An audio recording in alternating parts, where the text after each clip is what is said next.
cap sur le végétal pour la route du Rhum et le skipper Nicolas Destet. Ce n'est pas la première fois que des marques alimentaires sponsorisent des sportifs au départ de cette course à voile mythique, mais c'est bien la première fois qu'une marque d'alternative végétale, elle, le fait.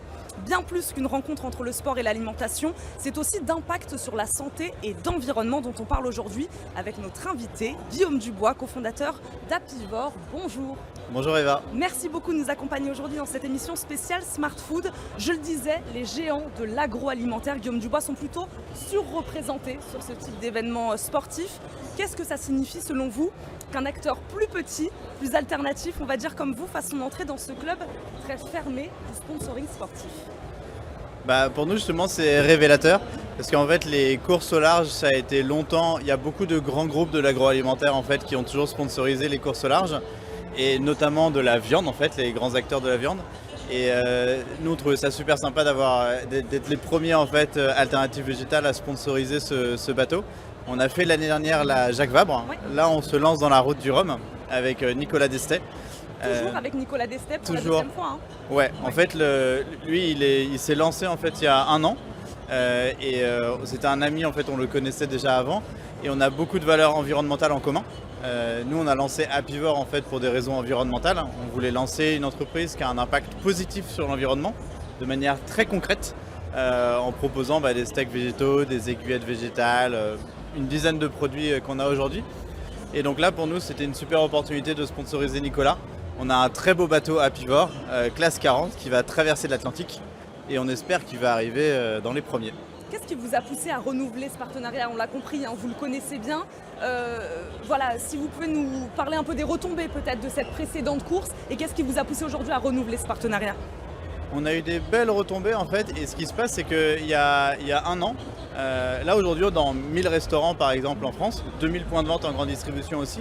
Mais en fait, avant, il y a 1 an, on était plutôt dans des chaînes de restaurants un peu trendy, un peu comme Camion qui fume à Paris, Pokawa, l'artisan du burger, etc. Et maintenant, en fait, on est en train d'arriver dans plein de brasseries traditionnelles. Et ça m'a fait très plaisir pour moi, à côté du bureau. On a une brasserie, tout ce qu'il y a de plus traditionnel. Et maintenant, nos produits sont dans cette brasserie. Et c'est signe qu'en fait, le végétal, maintenant, est en train de s'installer. Et du coup pour nous c'est un peu une seconde étape en fait, la route du Rhum. C'est une course encore un peu plus grande, oui. Un peu plus challenging. Là il va traverser en solitaire, donc l'aventure est c'est encore un petit peu plus difficile. Donc c'est un peu la seconde étape et le végétal grandit et Nicolas grandit et le bateau aussi. Et vous vous suivez tous les deux. Guillaume Dubois, quelles sont les valeurs communes entre le sport et un spécialiste de l'alimentation comme vous? Donc il y a l'environnement, donc ça on en a un peu parlé.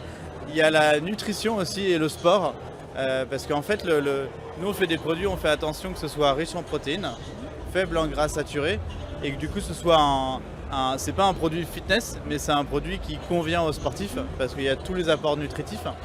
Vous ne ciblez pas les sportifs particulièrement? On cible aussi les sportifs. En fait, on a pas mal de sportifs qui prennent nos produits parce qu'on a beaucoup de sportifs qui cherchent à diminuer le taux de gras de ce qu'ils mangent. Et dans la viande rouge notamment, on a beaucoup de gras. Et du coup, ils cherchent des fois à mettre un peu plus de végétal dans leur assiette.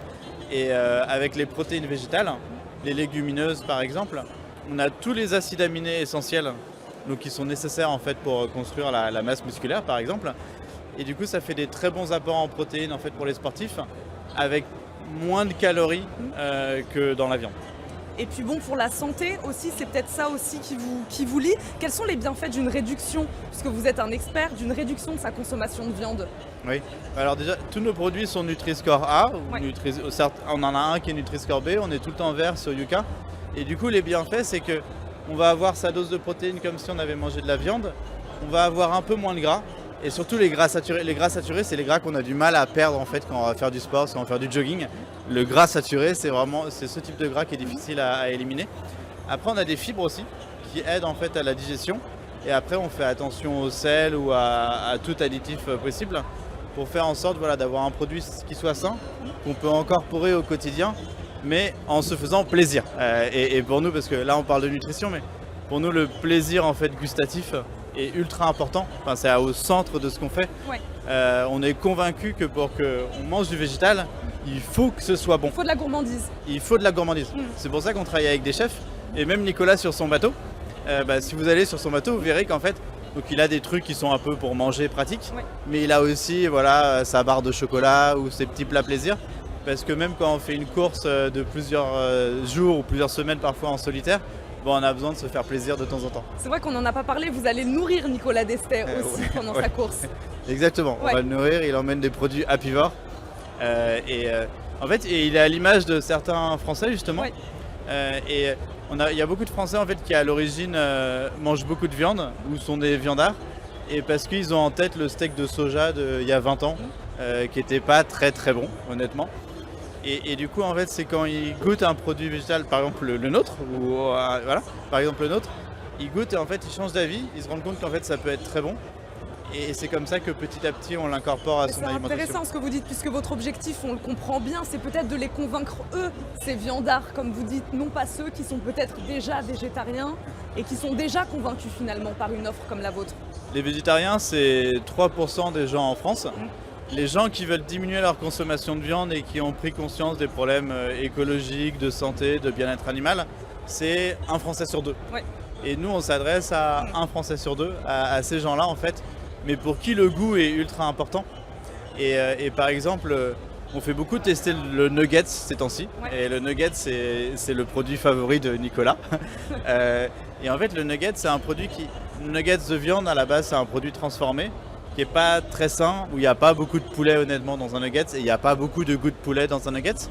Et on a beaucoup de gens qui nous disent qu'ils préfèrent notre nuggets aux nuggets de viande. Et ça nous fait super plaisir parce que du coup, l'objectif accompli, c'est meilleur pour la santé. Il n'y a plus du tout de problème d'élevage intensif parce que le poulet, honnêtement, 99% du poulet, c'est de l'élevage intensif. Et du coup, on a un produit, on se fait plaisir et qui est bon pour la santé. Guillaume Dubois, pour revenir sur ces valeurs communes entre le sport et l'alimentation, il y a peut-être aussi l'aspect environnemental, on en a un tout petit peu parlé déjà. Vous, par exemple, ne serait-ce que pour vos produits, quelles économies de CO2 vous réalisez voilà, par produit, par exemple? Est-ce que vous avez des chiffres là-dessus? Et peut-être aussi revenir sur voilà, peut-être ce point commun, là aussi, avec le sport, ou en tout cas ce sport-là de bateau à voile. Ça. Bon, on vient de finir une analyse de cycle de vie par un organisme indépendant justement pour mesurer exactement quel est l'impact de nos produits. On fait en moyenne 11 fois moins de CO2, 11 fois moins de CO2 que l'équivalent carné. Et pour rappel, l'élevage, enfin, la viande, c'est une grande partie du problème climatique. C'est 15% des émissions dans le monde, donc c'est une partie du problème qu'il faut résoudre. Et en fait, pourquoi ça fait 11 fois moins de CO2 ? Parce qu'en fait, dès que vous êtes en élevage intensif, il faut nourrir la bête et il faut nourrir le bétail. Et pour faire 1 gramme, une vache par exemple, pour faire 1 gramme de protéines animales, vous avez besoin de lui donner 11 grammes de protéines végétales. 11 grammes. Du coup, la vache a un rendement de 10%, enfin, un peu moins. Et ça, voilà, ça pour nous c'est un peu une aberration. C'est dommage d'avoir ce genre de choses et c'est pas la seule explication, mais c'est une qui est facile à rentrer en tête. Et donc voilà, 11 fois moins de CO2 que les équivalents carnés.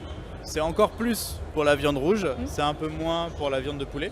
Mais quoi qu'il en soit, on est sur ce 11 fois moins en moyenne. Et c'est des valeurs qui peuvent être communes au sport aussi, cet impact aujourd'hui sur l'environnement? Oui, bah, beaucoup de sportifs et notamment les personnes qui font des courses au large voient directement l'impact de la pollution en fait en mer. Et on avait fait un peu de bateau avec Nicolas. Quand on est en mer, effectivement, on voit des déchets en fait dans la mer. Et c'est assez triste en fait de voir en plein milieu de l'Atlantique des déchets. Du coup, c'est une valeur qui est assez commune à beaucoup de sportifs ou à beaucoup d'explorateurs, beaucoup d'aventuriers. Ce côté en fait de faire attention à l'environnement et de vouloir préserver le monde dans lequel on vit. Il nous reste quelques secondes. J'aimerais reparler des retombées donc d'une course comme ça, d'un sponsoring sur une course comme celle-ci pour vous. En termes d'image, pourquoi c'est intéressant pour vous aujourd'hui d'être associé au sport, d'être associé à un sport comme celui-là? Bah déjà, ça nous permet en fait de nous mettre un peu à pied d'égalité avec le reste de l'agroalimentaire. Ouais. Et on aime bien voir des grands bateaux de viande passer à côté de nous et on leur fait coucou. Et aussi en fait pour tout l'écosystème, parce qu'en fait d'un côté on est une start-up, donc on est un peu dans le nouveau monde, etc. D'un autre côté on vit complètement dans l'ancien monde aussi, parce que on a une usine, on a des problématiques de qualité comme n'importe quel grand groupe agroalimentaire.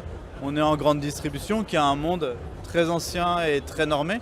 Et par exemple, pour beaucoup de clients de grande distribution ou de distributeurs, c'est un signal ultra positif en fait d'être sur une course au large parce que c'est un peu un standard en fait de l'agroalimentaire et c'est un peu le moment où on passe à la deuxième échelle. Et vous venez les challenger. Merci beaucoup Guillaume Dubois d'être venu sur notre plateau aujourd'hui. Je Eva. le rappelle, vous êtes le cofondateur d'Apivore. On continue cette émission, là aussi avec des protéines alternatives à destination des sportifs. Super, merci Très bien. beaucoup. Ouais, Ça vous va? C'était super. Trop bien. Ouais, ouais. Ça va, C'est on vrai s'est bien que- entendu, mais c'est... Mais c'est perturbant. Ouais. Moi, je suis là pendant 2 jours, là. Bah, bon courage. Ouais. Merci en tout cas. Merci beaucoup.